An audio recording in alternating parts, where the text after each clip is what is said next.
Hello दोस्तों, हमारा नाम हिमांशु ब्रह्मनिया है और आपके चैनल का नाम है हिमांशु ब्रह्मनिया स्टडी पॉइंट। ठीक है, आइएगा आज पूरे क्रोमोसोम गुणसूत्र के बारे में पढ़ते हैं। ठीक है, आज ही इसको समाप्त कर देते हैं गुणसूत्र को। ठीक है, तो इसी के बाद फिर नया पार्ट पढ़ेंगे। ठीक है, कोशिकांग पढ़ेंगे नया। ठीक है, हम सोच रहे हैं कि यहीं पर ही जेनेटिक्स का कुछ पोर्शंस है तो उसको यहीं पर समझा देते हैं। अनुवांशिकी का वास्तव में क्रोमेटिन होता क्या है, डीएनए के अंदर पाया जाता है क्रोमेटिन। ये आपका डीएनए है, इसके अंदर ये स्ट्रक्चर जो है वास्तव धागे जैसी संरचना, ये क्या है, क्रोमेटिन है। क्या है, क्रोमेटिन है ना। तो डीएनए के अंदर पाया जाता है और डीएनए के अंदर क्या होता है, हिस्टोन प्रोटीन होता है। डीएनए क्या होता है, अनुवांशिक पदार्थ होता है। एक अंतर समझिएगा, आरएनए के अंदर हिस्टोन प्रोटीन नहीं होता है, डीएनए के अंदर हिस्टोन प्रोटीन होता है। ठीक है, आरएनए के अंदर कोई हिस्टोन प्रोटीन नहीं होता है। क्लियर है पॉइंट, बात समझ में आ रही है। और वास्तव में होता क्या है कि डीएनए के ऊपर ही क्या लगे होते हैं, क्रोमोसोम लगे होते हैं। डीएनए के ऊपर ही क्या लगे होते हैं, क्रोमोसोम लगे होते हैं, जिन्हें हम क्या कहते हैं, गुणसूत्र कहते हैं। तो इसीलिए आज गुणसूत्र को भी हम समाप्त कर देते हैं। क्लियर है पॉइंट, आ रही है बात समझ में। यानी कि गुणसूत्र को जीन किसको कहते हैं, यानी कि क्रोमोमियर जो होता है, आगे चलो हम बताएंगे कि जीन किसको कहते हैं। अब आप समझिएगा, जीन जो है उसे अनुवांशिक इकाई कहते हैं। जीन को क्या कहते हैं, अनुवांशिक इकाई। यानी कि डीएनए का ही छोटा खंड जो होता है उसे क्या कहते हैं, अनुवांशिक इकाई कहते हैं। आइएगा समझिएगा, बिल्कुल सबसे पहले गुणसूत्र पर आते हैं। देखिएगा, समझिएगा, ये स्ट्रक्चर है, इसको समझाएंगे। देखिएगा, अगर आपसे पूछा जाए कि सर्वप्रथम गुणसूत्र अर्थात क्रोमोसोम को किसने देखा था, तो उसका नाम है ई स्ट्रोसबर्ग। ठीक है, नाम ध्यान रखिएगा, पूछा जाता है। सर्वप्रथम इन्होंने देखा था, कब देखा था, 1875 में देखा था। कब देखा था, 1875 में ई स्ट्रोसबर्ग ने देखा था। कब, 1875 में। अब अगर आपको कहा जाए कि क्रोमेटिन शब्द किसने दिया था, तो डब्ल्यू फ्लेमिंग ने दिया था।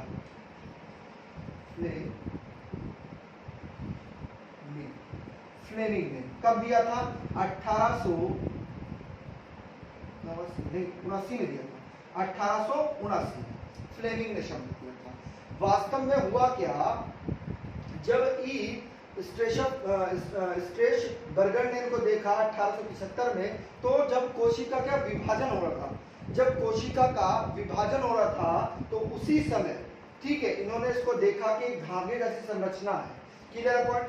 लेकिन क्रोमेटिन शब्द नाम किसने दिया, डब्ल्यू फ्लेमिंगर ने दिया था। फ्लेमिंग ने दिया था, डब्ल्यू फ्लेमिंग ने दिया था 1869 में, 79 में। ठीक है, इन्होंने क्या देखा कि क्रोमोसोम का जो खंडन है, क्रोमोसोम का जो खंडन है, अर्थात splitting of chromosome, splitting of chromosome अर्थात क्रोमोसोम का जो खंडन है, वह किसने समझाया था, फ्लेमिंग ने समझाया था। किसने समझाया था, फ्लेमिंग ने। फिर एक नाम और आता है डब्ल्यू, यहां पर नहीं लिखा है, चल लिख देते हैं, वेल्डेयर।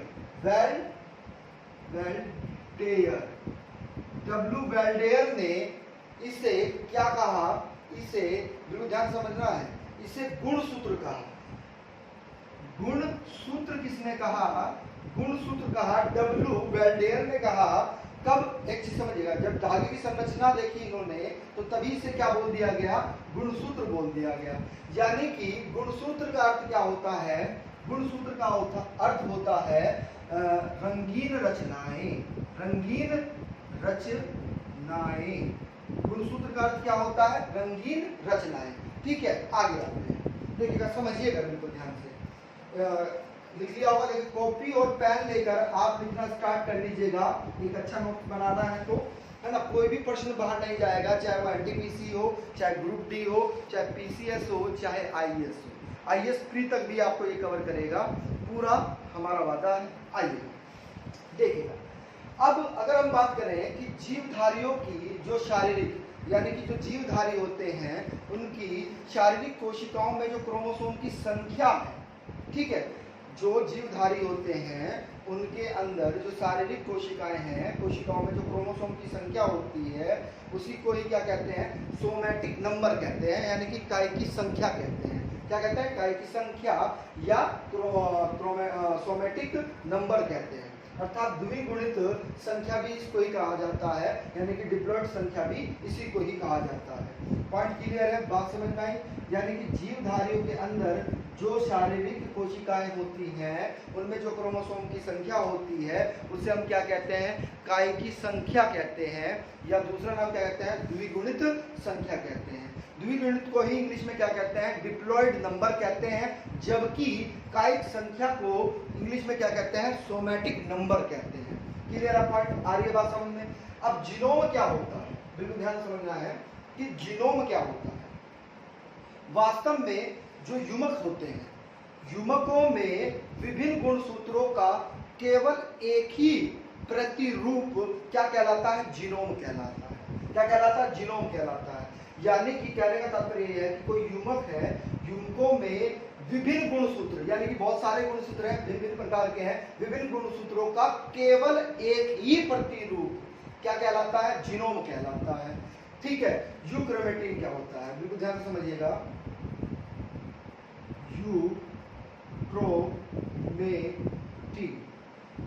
यूक्रोमेटिन क्या होता है?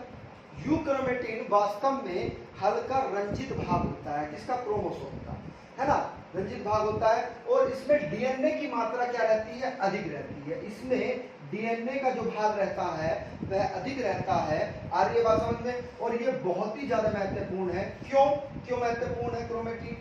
क्रोमेटिन इसलिए महत्वपूर्ण है क्योंकि क्रोमेटिन ही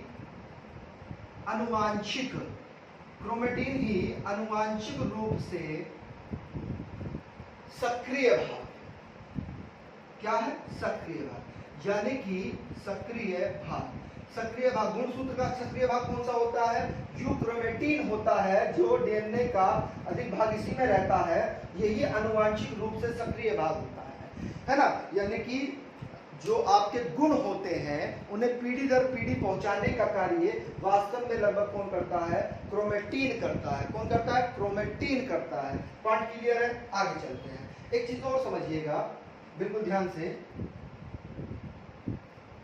अगर आपसे पूछा जाए, एक साइंटिस्ट का नाम लिख रहे हैं हम, सटन कौन है, एक वैज्ञानिक है। आनुवांशिकता का गुणसूत्रीय सिद्धांत पूछा जाता है, आनुवांशिकता का गुणसूत्रीय सिद्धांत, किसका, आनुवांशिकता का गुणसूत्रीय सिद्धांत किसने दिया था, तो सटन साहब ने ही दिया था। किन्होंने दिया था, सटन साहब ने ही दिया था। क्लियर पॉइंट, बात समझ में आ रही है? एक चीज और समझिएगा, एक शब्द हम और लिख रहे हैं, क्रोमोमियर।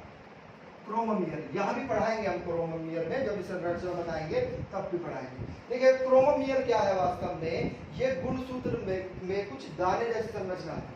गुणसूत्र में कुछ दाने जैसी संरचना जो रेड कलर की हमने बनाई है, ये संरचना क्या है, वास्तव में ये क्रोमोमियर है ना, दाने जैसी संरचना दिखाई देती है। ठीक है, अब आपसे एक चीज और पूछा जाता है, बिल्कुल ध्यान से समझिएगा।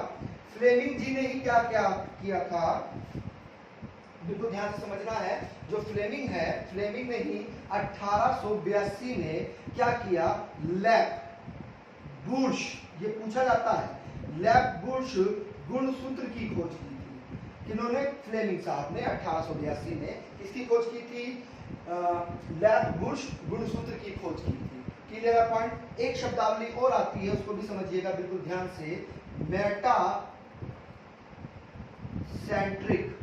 मेटासेंट्रिक क्या है, बिल्कुल ध्यान से, जिन गुणसूत्रों की भुजाएं क्या होती है, समान होती है, अर्थात बराबर होती है। क्या होती है, बराबर होती है। जिन गुणसूत्रों की भुजाएं बराबर होती है उसे हम क्या कहते हैं, मेटासेंट्रिक कहते हैं। क्या कहते हैं, मेटासेंट्रिक कहते हैं। एक शब्दावली और आती है, उसको भी देख लीजिएगा, कैरियोटाइप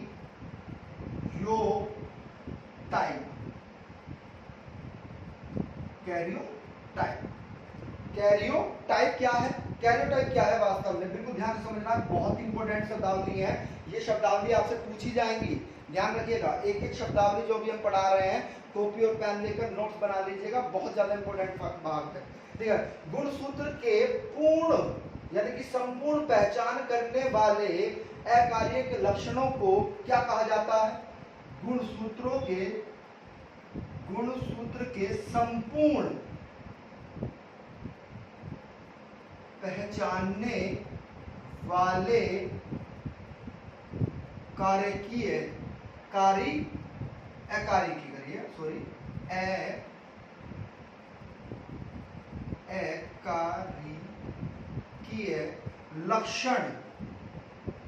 लक्षणों को क्या कहा जाता है?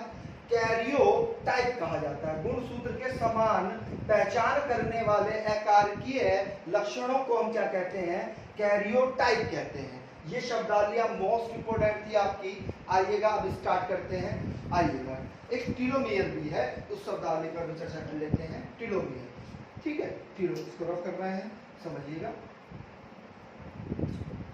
टीलोमियर, ये कर देते हैं। देखिए टीलोमियर क्या है? टीलोमियर क्या है? ये वास्तव में जो गुणसूत्र है, गुणसूत्र सिरा को जोड़ने के लिए, आइएगा एक चीज समझिएगा। चलो यहीं से स्टार्ट करते हैं, समझिएगा बिल्कुल ध्यान से। जो भी शब्दावलियां हमने बताई है गुणसूत्र के अंतर्गत, वे आप जरूर नोट्स बनाकर लिख लीजिएगा। वे बहुत ही ज्यादा महत्वपूर्ण है, ठीक है, बहुत ही ज्यादा महत्वपूर्ण, परीक्षाओं में पूछी जाती है। देखिएगा, जो गुणसूत्र होता है उसका आकार क्या होता है? मेटाफेज अवस्था में ये अवस्थाएं होती हैं। मेटाफेज है ना, एनाफेज। मेटाफेज कैसी अवस्था है? देखिएगा, ये आपका गुणसूत्र है,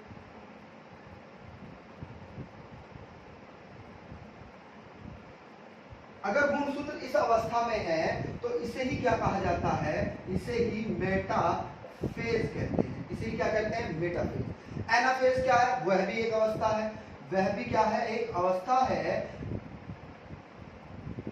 इस तरह की अगर अवस्था में आपको गुणसूत्र मिल रहा है तो वास्तव में वह क्या है? वह एनाफेज है ना।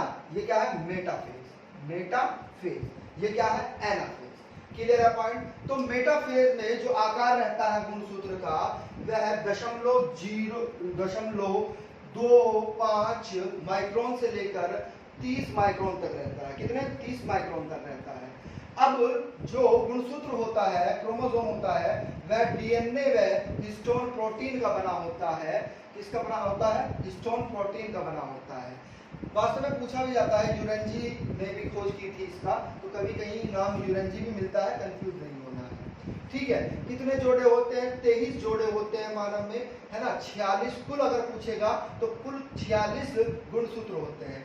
सबसे इंपॉर्टेंट बात क्या है? सबसे इंपॉर्टेंट बात यह है कि क्रोमोसोम जब दिखाई देता है जब कोशिका विभाजन होता है, यानी कि कोशिका विभाजन के समय ही आपको क्या दिखाई देगा?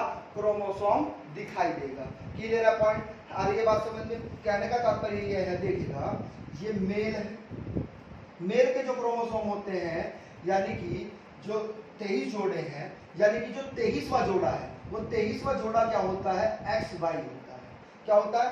एक्स और वाई होता है। और फीमेल का जो क्रोमोसोम होता है 23वां, वह क्या होता है? एक्स एक्स होता है। क्या होता है? एक्स एक्स होता है। अब आप बिल्कुल ध्यान से समझिएगा, जो युग्मज होते हैं, युग्मज अर्थात जाइगोट की बात करें हम, कि जाइगोट, तो जाइगोट ही वास्तव में कुल 44 होते हैं, है ना। यानी कि कोशिका, एक कोशिका के बाद में वह कितने दिखाई देते हैं? वह 44 दिखाई देते हैं। अब एक चीज समझिएगा बिल्कुल ध्यान से, अगर हम कहें कि ये मेल है और ये फीमेल है, अगर होता क्या है कि इसका एक क्रोमोसोम यानी कि एक्स क्रोमोसोम, इसका मेल का, और फीमेल का कौन सा? एक्स क्रोमोसोम, यानी कि एक्स क्रोमोसोम आया, तो हमें क्या प्राप्त होता है? हमें लड़की प्राप्त होती है। क्या प्राप्त होती है? लड़की। अब आप समझिएगा कि मेल का हमें वाई क्रोमोसोम और किसका? फीमेल का एक्स क्रोमोसोम हमें प्राप्त हो तो हमें क्या प्राप्त होता है? हमें लड़का प्राप्त होता है। क्या प्राप्त होता है? लड़का प्राप्त होता है।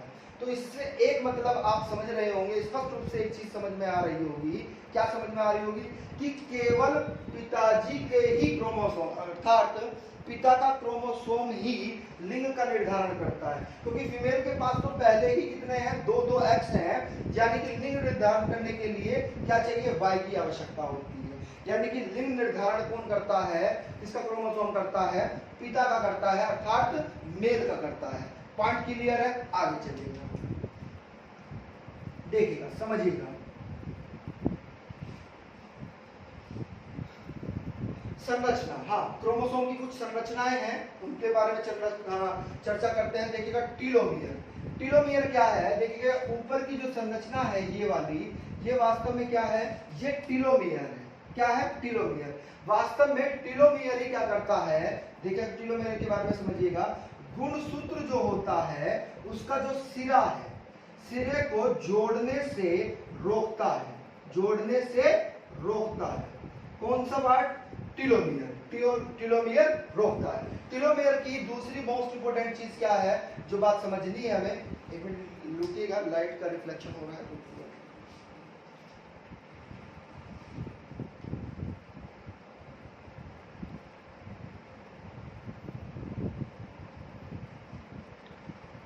चलिए, तो टीलोमियर ही क्या करता है, गुणसूत्र के जो सिरे होते हैं उनको जोड़ने से रोकता है। दूसरी विशेषता क्या है टीलोमियर की, जो उम्र है, उम्र के साथ क्या हो जाता है, आकार छोटा होता है। क्या होता है? आकार छोटा हो जाता है। तीसरी विशेषता क्या है टीलोमियर की, कि ये आपसे पूछा भी जाता है कि आयु संबंधी से संबंधित संरचना कौन सी होती है, तो आयु संबंधित संरचना आपकी टीलोमियर होती है, जो ऊपर की ओर हमने बनाई। क्लियर है पॉइंट? ये टीलोमियर से रिलेटेड आपका पॉइंट थे। आगे आइएगा, अगला कौन सा है, देखिए अगली संरचना क्या है, पेलिकल है। अगली संरचना क्या है? पेलिकल। पेलिकल क्या है वास्तव में? पेलिकल ये गुणसूत्र की बाहरी झिल्ली होती है, अर्थात गुणसूत्र का आवरण होता है। क्या होता है? गुणसूत्र का आवरण होता है, अर्थात बाहर की झिल्ली होती है जो गुणसूत्र को सुरक्षित रखती है। किसको? जो गुणसूत्र को क्या रखती है? सुरक्षित रखती है। क्लियर है पॉइंट? आ रही है बात समझ में? अगला है मैट्रिक्स। मैट्रिक्स क्या है? जो अंदर ये डॉट डॉट करके हमने भरा हुआ है ना, ये डॉट डॉट करके भरा हुआ है ब्लू कलर का, ये क्या है वास्तव में? ये एक जेली जैसी संरचना होती है, जेली के समान द्रव होता है। जेली के समान क्या होता है? द्रव होता है। इसमें होता क्या क्या है? इसमें आपका H2O होता है, जल होता है, इसमें आपका प्रोटीन होता है, इसी में आपका खनिज भी होता है, इसी में ही आपके कुछ एंजाइम भी होते हैं। क्या होते हैं? एंजाइम, कुछ एंजाइम भी होते हैं। तो ये चीजें किसमें पाई जाती हैं? जेली में पाई जाती हैं, अर्थात मैट्रिक्स में पाई जाती हैं। जो क्रोमोसोम के अंदर ये तरल पदार्थ भरा हुआ है, यही क्या है वास्तव में? यही आपका मैट्रिक्स है। अब देखिएगा क्रोमोनिमेटा। क्रोमोनिमेटा के बारे में समझिएगा। ये क्या है? क्रोमोनिमेटा वास्तव में ये धागे नुमा भाग है। कैसा भाग है? धागे नुमा भाग है। ठीक है, धागे नुमा भाग होने के साथ साथ इसी के अंदर आपका क्या रहता है? डीएनए। इसी के अंदर आपका हिस्टोन प्रोटीन रहता है। हिस्टोन प्रोटीन ध्यान रखिएगा, गुणसूत्र में पाया जाता है हिस्टोन प्रोटीन, आरएनए में नहीं पाया जाता है हिस्टोन प्रोटीन, याद रखिएगा, महत्वपूर्ण है। और यही वास्तव में सबसे महत्वपूर्ण भाग होता है, सबसे महत्वपूर्ण संरचना होती है। सबसे महत्वपूर्ण संरचना यही होती है, ध्यान रखिएगा, एग्जाम में पूछा जाता है। सबसे महत्वपूर्ण संरचना कौन सी होती है? क्रोमोनिमेटा होती है। कौन सी होती है? क्रोमोनिमेटा होती है। अगर अब हम बात करें किसकी? क्रोमोमियर की। देखिएगा ये क्रोमोमियर है। वास्तव में क्रोमोमियर क्या है? ये दाने जैसी संरचना है। कैसी? दाने, मोती जैसी, मोती की तरह संरचना है, मोती की तरह संरचना है। ये कणिका में है। ये शब्द का भी प्रयोग कर सकता है एग्जामिनर, कंफ्यूज नहीं होना है। कणिका में संरचना है। कैसी है? कणिका में संरचना है। वास्तव में इसे ही क्या कहा जाता है? इसे ही जीन कहते हैं। इसे ही हम क्या कहते हैं? इसे ही हम जीन कहते हैं। ध्यान रखिएगा, क्रोमोमियर को ही हम क्या कहते हैं, जीन कहते हैं, जो दाने जैसी संरचना है अर्थात कणिका में जैसी संरचना है। आगे आएगा, सेंट्रोमियर को देखते हैं। ये क्या है, सेंट्रोमियर। ऊपर देखिएगा, ये क्या है, प्राथमिक संकीर्ण, प्रथम संकीर्ण, यानी कि क्या हो गया, सिकुड़ गया है। क्या हो गया, देखिएगा यहाँ पर क्या हो गया, डीएनए सिकुड़ गया है। तो इसी अवस्था को हम क्या कहते हैं, इसी संरचना को हम क्या कहते हैं, सेंट्रोमियर कहते हैं। क्या कहते हैं, सेंट्रोमियर कहते हैं। और यहाँ पर भी क्या हो गया, सिकुड़ गया है, तो द्वितीय संकीर्ण अवस्था है। कौन सी, द्वितीय संकीर्ण अवस्था, प्रथम संकीर्ण अवस्था। यहाँ पर भी क्या हो गया, डीएनए सिकुड़ गया है। और उसके बाद में देखिएगा सैटेलाइट। सैटेलाइट क्या होता है, सैटेलाइट वास्तव में गोलाकार जो भाग होता है, कौन सा, गोलाकार भाग, इसका डीएनए का जो गोलाकार भाग होता है वही क्या होता है, वास्तव में वही आपका सैटेलाइट होता है। यानी कि इसके अंदर ये दिखाई दे रहा है, ये वास्तव में यही क्या है, यही क्रोमोसोम है अर्थात गुणसूत्र है ना, यही क्या है, गुणसूत्र है। क्लियर है पॉइंट, बात समझ में आ रही है।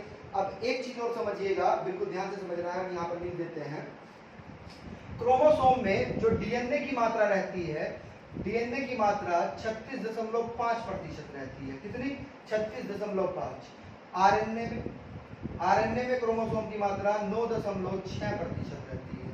अच्छा जी, हिस्टोन प्रोटीन की मात्रा कितनी रहती है, बहुत इंपॉर्टेंट है, पूछा जाता है, 37.5% रहती है। कितनी, 37.5% किसकी मात्रा रहती है, हिस्टोन प्रोटीन की रहती है। किसमें, क्रोमोसोम अर्थात गुणसूत्र में रहती है। क्लियर है पॉइंट। अगर हम बात करें कि अन्य प्रोटीन कितने हैं, अन्य प्रोटीन की मात्रा कितनी बची, तो अन्य प्रोटीन की मात्रा 10.4% है। कितनी, 4%। यानी कि अन्य प्रोटीन जो है, कुछ प्रोटीन जो है वे कितने प्रतिशत के हैं, 10.4% के हैं। अब एक चीज और समझिएगा, जो मानव का गुणसूत्र होता है वह कितना होता है, 5 माइक्रोन होता है। जबकि पक्षी व कवक का माइक्रोन कितना होता है, 0.25 माइक्रोन होता है। म्यूकस हेमिलिया मोस्ट इंपोर्टेंट पूछा जाता है। म्यूकस हेमिलिया जो है उसमें जो गुणसूत्रों की संख्या है 1+1 अर्थात 2 होती है, सबसे कम होती है। और ये वास्तव में क्या है, एक पादप है। पूछा जाएगा कि पादपों में सबसे कम संख्या गुणसूत्रों की किसमें होती है, तो म्यूकस हिमेलिया में होती है। ठीक है, एस्कैरिस में 1+1 अर्थात 2 होते हैं। यानी कि अगर पूछा जाए कि जंतुओं में सबसे कम गुणसूत्रों की संख्या किसमें होती है, तो एस्कैरिस में होती है। चूहे में कितनी होती है, 20+20 अर्थात 40 होते हैं। बिल्ली, शेर और टाइगर में कितने, 19+19 अर्थात 38 होते हैं। मटर में अगर पूछा जाए तो 7+7 अर्थात 14 होते हैं। घोड़े में अगर पूछी जाए तो 32+32 अर्थात 38 होते हैं। गाय, बकरी में कितने होते हैं, 30+30 अर्थात 60 होते हैं। ये क्या है, मक्का है, कोण है, अगर कोण में पूछा जाए तो 10+10 अर्थात 20 होते हैं। ये महत्वपूर्ण थे, इसलिए हमने यहाँ पर लिख दिए आपको बताने के लिए। ठीक है, तो जिसने हमारे चैनल को सब्सक्राइब नहीं किया है तो वो हमारे चैनल को सब्सक्राइब कर दे और बेल आइकन ऑन कर दे, जिससे नया जल्दी से जल्दी नोटिफिकेशन आपके पास सबसे पहले पहुंच जाए। ठीक है, और वीडियो को शेयर भी किया करें भाई। ठीक है, वीडियो को शेयर भी किया करें और लाइक जरूर कर दीजिएगा। अगला जो पार्ट होगा आपका, अगला हम आएंगे माइटोकॉन्ड्रिया पर। माइटोकॉन्ड्रिया बहुत इंपॉर्टेंट पार्ट है। माइटोकॉन्ड्रिया आपको पता है, कोशिका की जब खोज की गई तो कोशिका में सबसे पहले जिस ऑर्गन्स को देखा गया था, जिस अंग कोशिकांग को देखा गया वह माइटोकॉन्ड्रिया ही था। वह क्या था, माइटोकॉन्ड्रिया। और दूसरा सबसे बड़ा भाग कोशिका का भी माइटोकॉन्ड्रिया होता है। पहला कौन सा होता है, न्यूक्लियस होता है, और दूसरा माइटोकॉन्ड्रिया होता है। कौन सा होता है, माइटोकॉन्ड्रिया। दूसरा सबसे बड़ा कोशिकांग कौन सा होता है, माइटोकॉन्ड्रिया होता है। तो अगला जो टॉपिक रहेगा आपका वह पूरा माइटोकॉन्ड्रिया पर ही रहेगा। ठीक है, आ रही है बात समझ में। ठीक है, थैंक यू वेरी मच।